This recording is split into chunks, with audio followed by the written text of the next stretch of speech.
Finally আমরা পৌঁছে গেছি আর প্রচণ্ড খিদে লেগেছিল, তো একটু ব্রেকফাস্টের অ্যারেঞ্জমেন্ট করানো হয়েছে রেজোর্টের তরফ থেকে।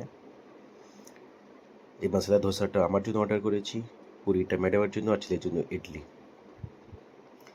একদম না ঘুমিয়ে মুখটুক পুরো একদম শুকিয়ে গেছে। ঠিক আছে, আমরা এনজয় করি ব্রেকফাস্টটা। আর তার আগে আপনাদের এখান থেকে একটু ভিউটা দেখিয়ে দিই। এই যে রেস্টুরেন্টে আমরা খাচ্ছি সেই রেস্টুরেন্টের আউটসাইডের ভিউ। একটু আগে প্রচণ্ড কুয়াশা ছিল, এখন তো একটু কুয়াশাটা কমেছে আর প্রচণ্ড ঠান্ডা রয়েছে, তাই আমরা ভিতরে বসেছি, বাইরে বসে যাচ্ছে না। এখান থেকে পুরো একদম পাহাড় স্পষ্ট দেখা যাচ্ছে যেদিকে রয়েছে আবার। তো এই রিসোর্টেই আমরা আছি, এই যে রিসোর্টটা। আর ছেলে দৌড়াদৌড়ি করছে ঠান্ডার মধ্যে, একদম রোদ পেয়ে বেশ ভালো এনজয় করছে। তো এই হচ্ছে আমাদের রিসোর্টের রুম, যেখানে আমরা আছি। চলো আপনাদের একটু রুমের ট্যুরটা করিয়ে দিই। ঢুকে হচ্ছে হল রুম,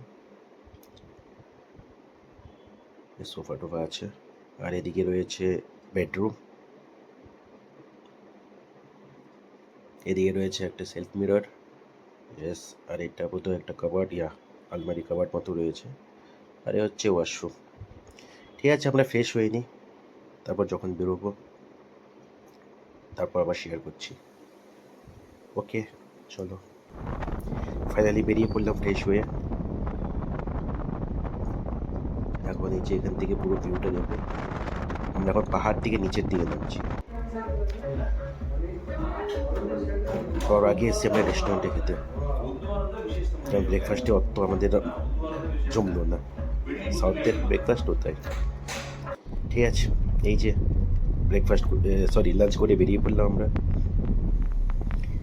এবার আমরা যাচ্ছি সাইড ইয়েতে।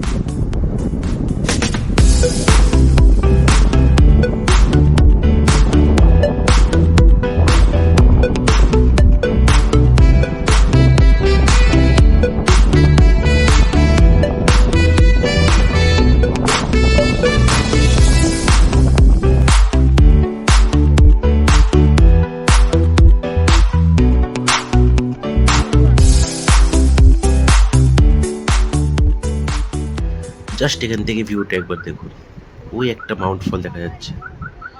মনসুনের টাইমে আরও বেশি হয় আই গেস, এখন তো একদম কম জলই রয়েছে।